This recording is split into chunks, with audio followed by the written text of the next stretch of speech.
All right. Yes, we are live. We are live. So, hello to Hello. anyone who will begin joining us in our conversation today.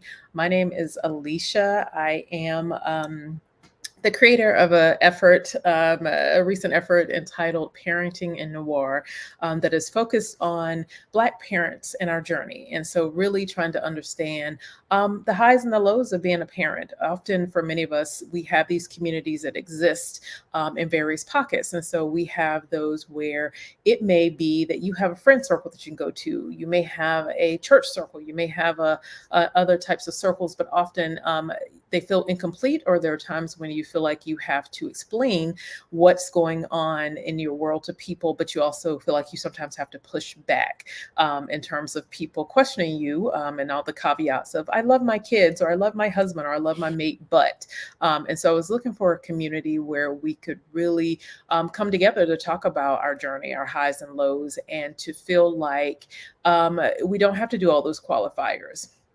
And so, as a part of that process, I really have been focused on being intentional about inviting other Black parents that I know, male and female, into this journey, into this group, in really understanding what we need, and if the needs that I have that I didn't find in other places exist with other people. And so, I'm really excited. This is my inaugural effort in terms of having a guest speaker to talk a little bit about their life and their experience. And so I'm super, super, super excited to have as my first panelist an individual that we have a couple of connections. One primarily is our sorority. We're both members of Sigma Gamma Rho Sorority Incorporated. And I was really excited to see someone that along the early days of me becoming a parent, having a young child, of seeing her traveling the world and doing all the things that I absolutely love and loved to do pre-parenthood, and recognizing that you can still do all those things and you can still be a parent. And so Yes. my desire was to begin this conversation with someone who has walked that walk and is walking that walk. And so, for anyone who's listening in or who listens to the recording later, as it says with patience, we are discussing her and her life, but we're going to do it in two-part stages. We have to recognize and respect the nap times of our young people, because that's really important. And so we'll begin a brief conversation of about 20 minutes or so today, and then we'll follow up with additional parts in a couple of days, and really talk through her journey. But she does have that privilege of wearing two hats. She's a wife and a mother, a business owner now, and doing all the things. She's also walked the walk of being a single mother in her journey, and the various complexities there. And so I want to explore and respect the various aspects of her and her life and her experiences, in the hopes that others, as well as myself, really learn what it means to be a parent day to day, and that there aren't always wins, but we live to see another day, and our children love us in our effort. So, to limit more of the introduction, I'm going to turn it over to you so that you can talk a little bit about yourself, and then we'll dive into one or two questions before we have to bring this particular segment of the conversation to a close. Absolutely. Thank you so much for that amazing, amazing introduction. As Alicia had shared, we both share our sorority membership. We are members of Sigma Gamma Rho Sorority Incorporated, and we share an incorporation that's even larger than that, motherhood. My name is Patience Titcomb. My maiden name is Olga Banjo. I got married January 15th of 2021. So I'll be celebrating 2 years in just a couple of days. I had an interesting story. We'll probably get there during the next segment of how my husband and I came about in our union. I am a mom to an almost 14-year-old daughter. Oh my goodness, it sounds as hard as it is to say, yes, my baby girl is going to be 14 on the 25th of January. And I also have a little one. She is 18 months old. That is my no limit soldier, and she likes to slap and bite occasionally. So we'll They get to throw talk about hands how at this age. fun. Oh, yes, girl. There's that huge gap is something that I will also share in our consequent conversations because that's very interesting. I get a lot of people that ask me, "Why'd you wait so long?" So lots of reasons why I waited, but lots of fun raising the two girls in almost two completely almost generations. Yeah, lots of fun there.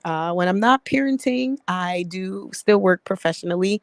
I am a Lean Six Sigma black belt, and I am a healthcare professional. I help manage clinical optimizations and efficiencies for 6 hospitals here in the great state of Arizona. When I'm not doing that, I'm teaching adjunct, a few business courses at Northern Arizona University and Park University as well. And then when I'm not doing those two things, I guess I am owner and head chef of Las Gidi Cafe. We are now a Nigerian food truck. We just purchased a food truck. So super excited to put that out. Food and event production company, also based in the Valley, but provides services throughout the United States. And I'll be sharing any links you have for that. So, for people who are Yeah. local to Arizona, please check you out, support your business and your endeavors. I'm going to go ahead and pause and say, with the long list of things you just went down, which shows again, Black women, I'm going to give ourselves the privilege for this moment, are super women, quite simply Yes. because, again, we do all the things and we generally look absolutely fabulous doing it. So, Yes. kudos to you. But then also, as you were saying those things, I was doing what we also do is ticking, like, wait, this. Sis, when are you sleeping? When do So you sleep? let's I'm pause gonna get a really shirt that quickly. says "When do you sleep?" When do you sleep? Like, what does that look like? And so we're going to go ahead and jump in before we get to any of these other formative Yeah. questions, and just let's talk a bit about self-care, because I think, at least, for this beginning portion of this conversation, given the long running list of things that you just said you do and you are, um, how do you have that me time? How do you have that ability to sleep, to replenish your body, mind, and spirit, whatever that looks like? So what does self-care look like, and how do you do it? Absolutely. So my family knows I'm very big on me. I think that as much as I work hard, I very much so love to enjoy myself. So travel is probably like at the very tippy top of my self care outlets. I'm very intentional about my trips. I make sure that I take them as many as I need to fulfill what needs to be fulfilled for me. And travel may just mean getting a hotel and staying there for the night. I don't know about y'all, but when I'm in this house, there is no such thing as rest, okay? Because every second of every moment, there is something that needs to be done, be it the dishes, the laundry. Oh, the baseboards are dirty. I need to wipe the counter down. So I have to physically, I learned that, and just through therapy over like the last 4 to 5 years, that I'm one of those that I just can't sit still in my house. But put me up in a hotel, I'm ordering the best.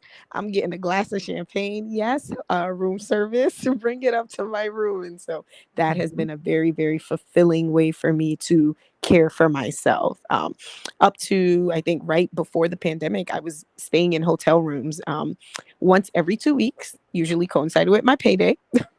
And it could Yes. be like, the Red Roof Inn. Sometimes you go and you splurge at like a nice Marriott, but just being away from home and just being able to be present in that space for myself was very, very necessary for me. So that is one of my biggest self-care things to do, followed by I like cooking like simple meals for myself. I might like cook the family spaghetti or something, but if I'm feeling like a grilled branzino and I want all the fixings Mm. on it, I'm gonna get in that kitchen and I'm gonna fix it up. I'm gonna plate it up nicely. I'm gonna use my nice china. I'm going to use my nice silverware, my nice glass, and I'm going to feed myself and I'm going to enjoy it. I'm going to enjoy that moment. So that's also something that I really like to enjoy doing for myself. I love it. So I think a lot of good nuggets in in that set of comments from you. I think the first one is that you have been intentional. When you break, you break, Hmm. and you have recognized and you build that in unapologetically. So whether, like Yes. you said, you're at the Red Roof Inn or you at one of the top hotels, you're away and people recognize. And I Mm-hmm. assume, and we'll talk probably in other segments of our conversation about the respect factor of people understanding what you need to make Mm-hmm. yourself well and whole, and then that ability to accommodate those needs. But that's amazing to me, that again, the reality that you are intentionally setting those dates, those times, and being intentional about it and seeing it through. That's something that, like I said, a lot of times we're like, oh, I have plans and I have desires, but I'm gonna do it in a month or two, and don't Yep. really get to it. And then when that Mm-hmm. time gets there, if anything comes into play, all of a sudden we're like, whoa, I don't. Yep. That's okay. I'll cancel the trip. I'll go next month. And so we do Mm-hmm. that. And then you saying how you treat yourself. So even if you're doing just the most basic things, because as we know with kids, sometimes the meals are So very picky. Like, basic. I can't eat no more Kraft up in Right, like no more Kraft, no more little dinosaur chicken nuggets, God forbid another pizza. Um, and so the fact that you're like, hey, I can give them the things that they want, but that does not mean I'm limited. And that you're giving yourself what many of us would say is, oh my God, that's extra time to create and plate and do all the beautiful presentation. But it's the reality that you're pausing and saying, no, I'm worth it. This is what I Mm-hmm. want and how I want to see it, and doing that. And so that is a luxury, I think, that either many of us don't have or just choose not to take.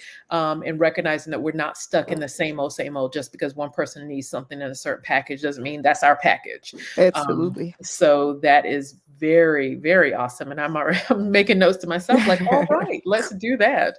And to go a little bit more in depth with that. Um, and so it sounds like, again, you are creating a good balance for yourself. Now that, again, you've added all these things, especially wife, mother to your second little one, how do you still do those things that you're saying equate to self-care? Like, has it shifted? Were you more unapologetic about it, let's say pre-marriage, pre-new baby versus before, or have you tried to kind of maintain that same line in the sand in terms of what you need and how you need it? Yeah. So, I mean, life, of course, drastically changed, right? Husband, that's whole being, whole entity in the house with his own set of needs. We talk about that later. Mhm, mhm. And then the baby, and that's double the needs. And so I found myself, of course, with COVID especially, the trip started to slow down, the opportunities to be alone started to slow down.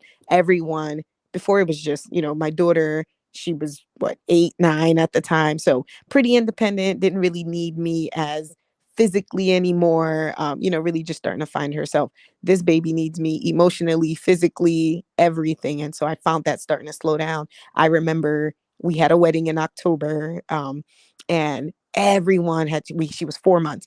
Don't go on a honeymoon. You don't need a honeymoon. Oh, you already got married. She's a baby. Listen, I told everyone we were not going on a honeymoon. I bought our flights and we were gone on November 5th. They found out we were on a honeymoon when they On saw your the pictures honeymoon. on Facebook. When you were on the honeymoon or after the honeymoon, you're like, "Oh, but thank you for your They information. Why thank would I not you. need one?" Exactly. And I was exclusively nursing and I had to take her, but just being away, I don't even want to say it, but I feel like I would have regretted not going Mhm. into a marriage and the way that we did it and being so unconventional. I needed that pause. I needed that break. We needed to be away. And fortunately for us, his younger brother lives in Hawaii. We honeymooned in Hawaii, and he was actually able to take the baby for a night.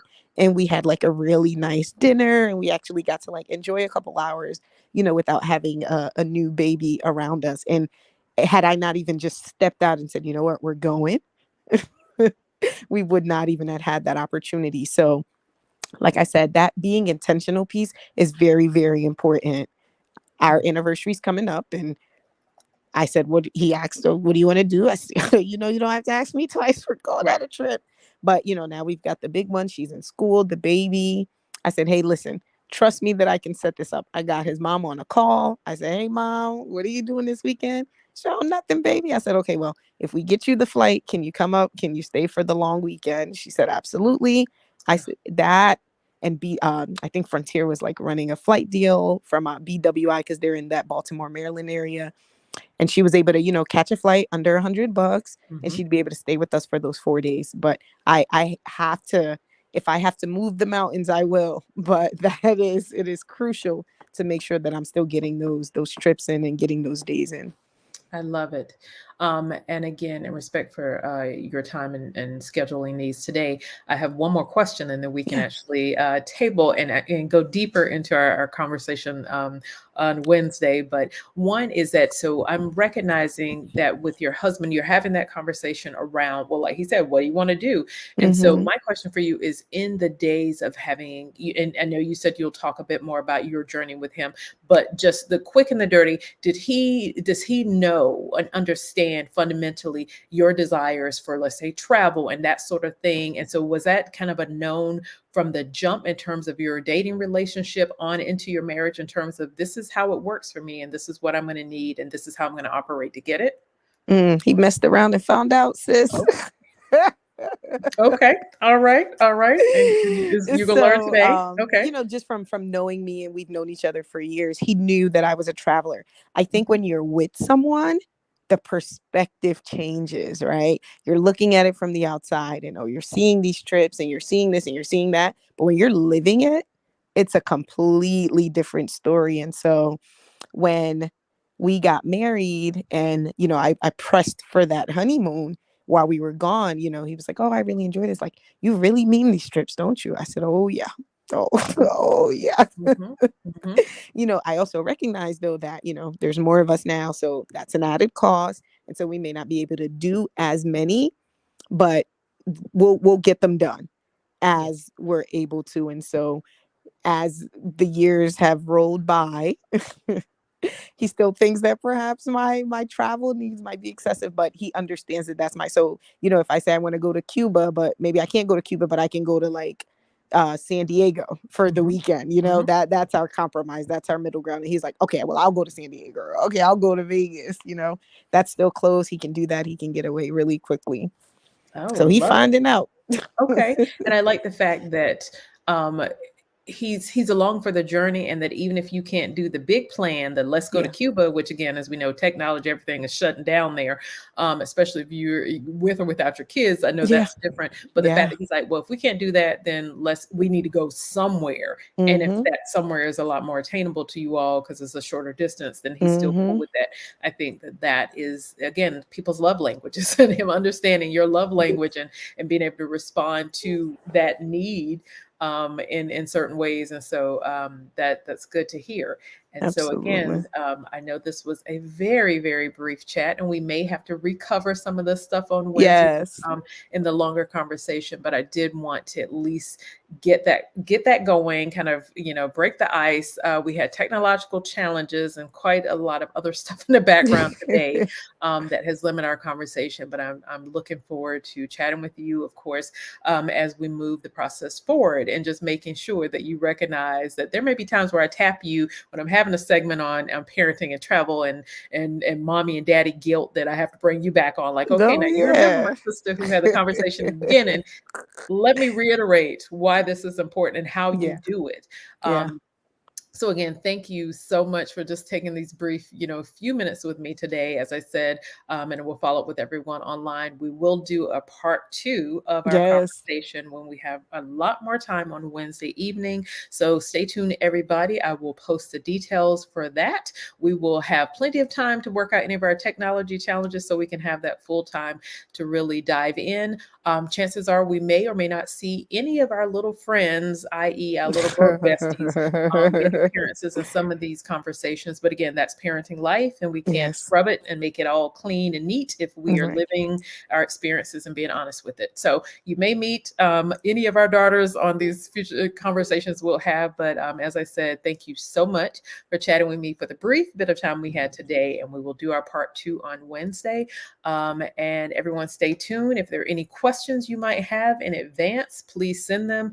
Otherwise, we will cover it. And if you have chat questions as we are having the conversation in a future live, please, please, please do ask them. But again, for those of you who may be joining late, we're having a brief segment, part 1 right now, and then part 2 in a few days. And so I look forward to continuing my conversation with my lovely Sora patients. So Thank have a great you. Sunday. Look forward to finishing our chat.